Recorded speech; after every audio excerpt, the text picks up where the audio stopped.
परशुराम विष्णु भगवान के छठे अवतार हैं और जब भी हम परशुराम के बारे में सुनते हैं हमें याद आता है कि उन्होंने उस समय के क्रूर और एरोगेंट क्षत्रियों को 21 बार मारा था। लेकिन क्या आप जानते हैं परशुराम ने ऐसा क्यों किया? इसके पीछे एक बहुत ही इंटरेस्टिंग कहानी है जो आज इस वीडियो में हम जानेंगे। लेकिन उससे पहले like the video and subscribe to our channel.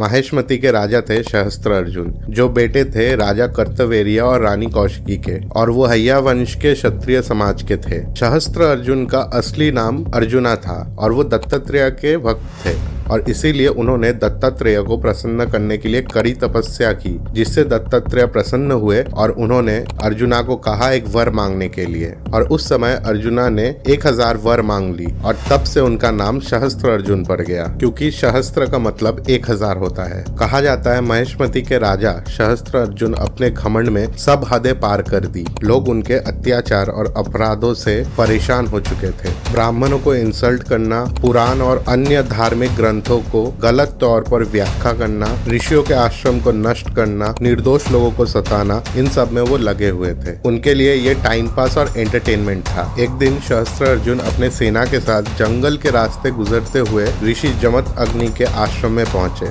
महर्षि जमत अग्नि उन्हें अतिथि समझकर उनके सेवा में कोई कसर नहीं छोड़ी और ऋषि जमत अग्नि के पास उस टाइम पर एक मैजिकल गाय थी, कामधेनु, जिसे देवराज इंद्र का वरदान था कि मनुष्य के भरण पोषण के लिए वो अनलिमिटेड दूध दे सकती है। और महर्षि जमत अग्नि ने कामधेनु के मदद से सहस्त्र अर्जुन की पूरी सेना को खाना खिलाया। कामधेनु के इस मैजिकल एबिलिटीज को देखकर सहस्त्र अर्जुन खुद को छोटा महसूस किए महर्षि जमत अग्नि के सामने। उनके मन में लालच जागा और उन्होंने महर्षि से कामधेनु को मांग लिया। लेकिन महर्षि अपने आश्रम के शिष्य और अपने जीवन के भरण पोषण के बारे में सोचकर निश्चित किए कि वो कामधेनु को नहीं देंगे और सहस्त्र अर्जुन को इनकार कर दिया। ये सुनकर सहस्त्र अर्जुन क्रोध से भर गए और महर्षि के आश्रम को नष्ट करके कामधेनु को जबरदस्ती लेकर चले गए। लेकिन सहस्त्र अर्जुन कामधेनु के लायक नहीं थे, इसीलिए कामधेनु उनके शिकंजे से निकलकर स्वर्ग चली गई। जब परशुराम अपने पिता ऋषि जमत अग्नि के आश्रम पहुंचे तो उनको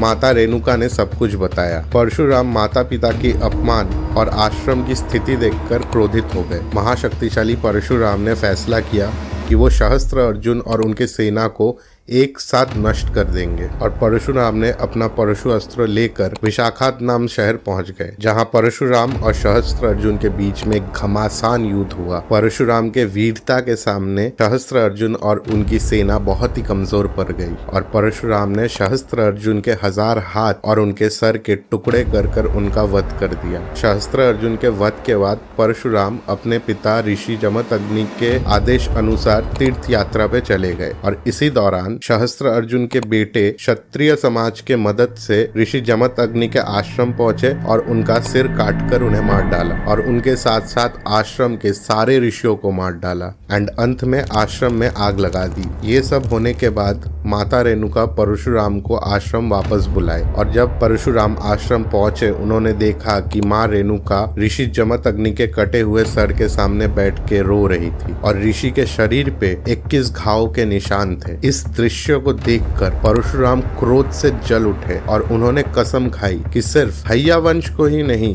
पर पूरे क्षत्रिय समाज को वो 21 बार मारेंगे और इन दोनों का नाम धूल में मिला देंगे। पुराणों में उल्लेख है कि परशुराम ने क्षत्रियों को 21 बार मारा और संवट पंचक के 5 झीलों को क्षत्रियों के खून से भर के अपना प्रण पूरा किया। बोला जाता है कि परशुराम इतने ज्यादा क्रोधित थे कि वो भूल गए कि 21 बार हो चुका एंड खुद हनुमान जी को आना पड़ा उन्हें ये याद दिलाने के लिए। और प्रतिशोध पूरी होने के बाद परशुराम ने श्राद्ध किया अपने पूर्वजों के लिए, जहां उन्होंने अश्वमेध और विश्वजीत यज्ञ की। परशुराम के जैसे एक और कहानी है भारतवर्ष के सबसे बड़ी तंत्र साधिका और जादूगरनी लोना चमारी की। जानने के लिए ये वाली वीडियो देखें और कमेंट करें परशुराम अपना प्रतिशोध पूरा होने के बाद अपने जीवन में क्या क्या किया और अभी वो कहाँ है। So like, share and subscribe. This is me Soham, signing off today. Until next time.